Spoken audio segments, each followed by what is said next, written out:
Hello everyone, मेरा नाम भावना है और मैं यूके में रहती हूँ। मुझे ना बहुत ज़्यादा डीएम्स आते हैं, स्नैपचैट, इंस्टाग्राम। ठीक है, इंस्टाग्राम पे मैं ज़्यादा एक्टिव हूँ तो मुझे वहाँ पे ज़्यादा लोग मुझसे क्वेश्चन पूछते हैं, और स्नैपचैट पे भी। तो आज मैं उन सब बारी बारी करके मैं सबके क्वेश्चंस के आंसर दूंगी। मैंने कई बार क्यूएनए भी किया है अपनी स्टोरी पर। लॉट होता है ना कि मेरे को कभी कभी टाइम नहीं मिलता और 24 आवर्स ओवर हो जाते हैं एंड स्टोरी हट जाती है। क्वेश्चंस के स्क्रीनशॉट लेकर रखती हूँ अपने पास में कि उनके आंसर मैं दे सकूं, उनको मैं हेल्प कर सकूं। और मैंने आपको ये बोला था कि मैं एक शॉर्ट वीडियो बनाऊंगी जिसमें मैं सबके आंसर एक बार में दे दूंगी, जिसके भी जो भी क्वायरी होगी। ठीक है, तो मुझे ये क्वेश्चन सबसे ज्यादा आ रहा था कि how to apply job in NHS. तो आपको कुछ नहीं करना है, मैं अपने डिस्क्रिप्शन में लिंक मेंशन कर दूंगी। उसमें सेवरल पोस्ट्स होती हैं, डिपेंड करता है कि आप कौन सी पोस्ट के लिए अप्लाई कर रहे हो। लेट्स सी कि अगर आपको as a housekeeper, as a health care, as a senior health care, और एज अ सीनियर नर्स, और एज अ नर्स एसोसिएट, मतलब कि डिफरेंट डिफरेंट पोजीशन, लिंक पे टैप करना है एंड जस्ट मतलब कि वहां पे आपको पहले तो अपना अकाउंट क्रिएट कर लेना है। ठीक है, जब आप अपना अकाउंट क्रिएट करोगे तो slowly slowly process will work. ठीक है, अगर नहीं समझ आएगा तो डोंट वरी, मैं उसके ऊपर एक अलग से वीडियो बना दूंगी। बट फॉर नाउ आप उस लिंक पे क्लिक करके आप चेक कर सकते हो। ठीक है, कि कैसे अप्लाई करना है और किस फील्ड में आपको जाना है, उस फील्ड के लिए आप चेक कर सकते हो। क्योंकि इसके अंदर भी बहुत सारे सेवरल सेवरल सेवरल चीजें हैं। ठीक है, सपोज कि किसी ने नर्सिंग नहीं की हुई है बट उसको एनएचएस में काम करना है। ठीक है, तो वो भी ये क्वेश्चन करते हैं कि हमने नर्सिंग नहीं की हुई है बट हम कैसे ज्वाइन कर सकते हैं, कैन वी ज्वाइन। हाँ, आप ज्वाइन कर सकते हो, पर आपके पास राइट टू वर्क होना चाहिए। तो आप कर सकते हो as a fresher, as a trainee, वो आपको ट्रेन भी करते हैं। ठीक है, तो आप एज अ ट्रेनी भी ज्वाइन कर सकते हो। ठीक है, तो वो आपको थ्रू द लिंक आपको डिस्क्रिप्शन में मेंशन करूंगी। स्लोली स्लोली प्रोसेस आप उसको फॉलो करते जाना। ठीक है, and second question for overseas, जो यूके में नहीं है, इंडिया में है बट नर्सिंग की हुई है।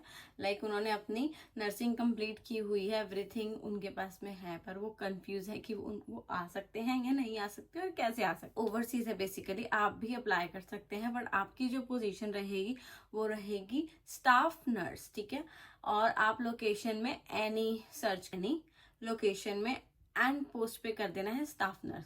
तो आपको सेवरल पोस्ट दिखेंगी, तो आपको बारी बारी करके लिंक पे टैप करके अपनी डिस्क्रिप्शन को रीड आउट करते जाना है, और जो आपको स्पॉन्सरशिप ऑफर करे आपको उस पे अप्लाई कर देना है। ठीक है, तो उसका क्राइटेरिया भी कुछ ऐसा होता है कि आपके जो मिनिमम लेंथ होनी है एक आंसर की, वो 5000 वर्ड्स होनी चाहिए। ठीक है, ऐसे आप अप्लाई करके ओवरसीज आ सकते हैं।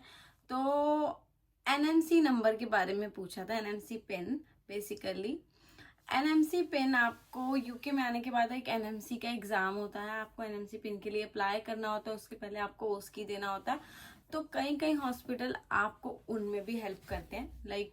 आपको क्या करना है कि आपको अप्लाई करके आ जाना है। वो आपको 3 to 6 मंथ का टाइमिंग पीरियड देते हैं, जिसमें आपको ओस्की और एनएमसी नंबर के लिए आपको ट्रेन करते हैं, पढ़ाते हैं, और प्रैक्टिकली आपको हॉस्पिटल में काम करते हैं।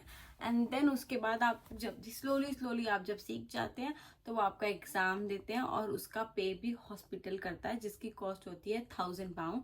तो hospital will pay for you. ठीक है, तो वो भी बहुत इजी सिंपल सा प्रोसेस होता है। तो उसके लिए भी आपको कुछ नहीं करना है, बस आपको अप्लाई करना है, उसको रीड आउट करना है पूरी, जो भी आप जॉब एप्लीकेशन के लिए अप्लाई कर रहे हैं वहां पे आपको पूरे डिस्क्रिप्शन में आपको वो मेंशन कर देंगे कि उनका क्राइटेरिया क्या है। उनको आपसे, आप कभी भी ऐसा मत सोचना कि आपने एक पोस्ट अप्लाई करी है तो आपका हो जाएगा, नहीं। आपको सेवरल हंड्रेड्स और 50s आपको एप्लीकेशन भरनी है, तो जाके कहीं एक या दो एप्लीकेशन आपकी उठती हैं, एंड देन आपका इंटरव्यू अरेंज होता है। और इंटरव्यू भी टेलीफोनिक होता है, बिकॉज आप इंडिया से दे रहे हो या अदर कंट्री से दे रहे हो, तो आपका टेलीफोनिक इंटरव्यू होता है arrange, and then they will decide, और वो आपको बताते हैं। कहीं इंटरव्यू देने के बाद भी बंदे रिजेक्ट हो जाते हैं, बट उसमें भी घबराने की बात नहीं है। स्लोली एक आधी बार रिजेक्ट होंगे तो नेक्स्ट टाइम यू नो कि आपको किस किस तरह जाना है। ठीक है, तो डोंट वरी, कम से कम भी आप 20 से 25 एप्लीकेशन भरें। ठीक है, एंड और भी क्वेश्चन थे लाइक NHS स्पॉन्सर करता है, NHS कितने टाइम के लिए स्पॉन्सर करता है और सैलरी क्या होती है। तो हाँ, NHS स्पॉन्सर करता है, 3 years के लिए करता है first and 2 year extend, but कोई कोई डायरेक्टली 5 year के लिए भी करता है। It's depend on the trust कि किस ट्रस्ट में आपका सिलेक्शन हो रहा है और ट्रस्ट की क्राइटेरिया क्या है और ट्रस्ट आपको कितने टाइम के लिए दे देता है। ठीक है, तो फर्स्टली जो होता है 3